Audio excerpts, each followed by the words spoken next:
Thank you so much. I'm honored to be once again on your show. Well, I'll get straight into it. You literally are pioneering this entire field of Islamic eschatology. You've talked about Mahdaviyyah being something which the Ahl al-Tashayyu have done, and the Ahl-Sunnah have, of course, got their own hadith which talk about Imam al-Mahdi, and the mentions of Christ are all there. But tell me a little bit, first of all, about your journey, your personal journey in pioneering this. I got a PhD scholarship to study international relations at the Graduate Institute of International Studies in Geneva, Switzerland.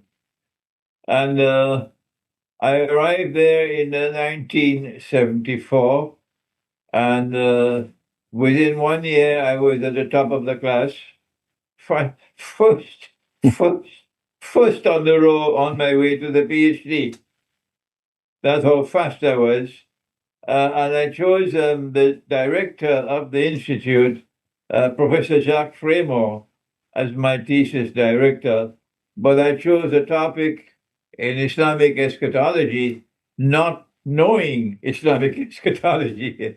It was post-Caliphate Islam and the search for a new Islamic public order. Professor Fremont said to me, Imran, I will be your thesis director, but you must search the world of Islam to find a scholar who has expertise in the subject, and we'll invite him to join the team directing your thesis. I then searched the world of Islam and I could not find anyone. Why? Because my thesis was in Islamic eschatology, namely the study of the end time. And we did not have Islamic eschatology at that time as an independent branch of knowledge. The Shia did have an independent branch of knowledge in eschatology, but they didn't call it eschatology. They called it Ilm al-Mahdawiyah, because their eschatology was built on the solitary foundation of the advent of Imam al-Mahdi, alayhi salam. And the Sunni world study eschatology as a branch of hadith. So I am happy that I left Geneva without defending the thesis, because I would have been embarrassed today. I had no knowledge of Islamic eschatology in 1974. Well, but I then spent the next 25 years or more to pioneer Islamic eschatology.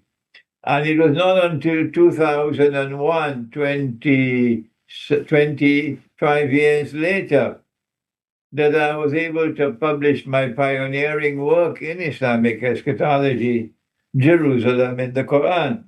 However, although this was a pioneering work in the subject of Islamic eschatology, and although it has received a tremendous welcome from the masses of Muslims around the world, not only Muslims, but non-Muslims as well, the world of Islamic eschatology, the world of Islamic scholarship, both Shia and Sunni, no difference, have been completely silent up to now on my book and all the other books on Islamic eschatology. They seem to be in an intellectual and methodological quandary, how to understand me and how to respond to me. And perhaps you can give them another 25 years and they still remain silent. This is the sad story of my pioneering effort in Islamic eschatology. However, this pioneering effort is bearing fruit. My last book, which has just been published, is The Quran and Russia's Destiny. No one has ever written on this subject before. Okay. The Quran and Russia's Destiny. And this book is going to be launched in Moscow. This book was written as a result of the request of Russian Foreign Minister Sergei Lavrov's request.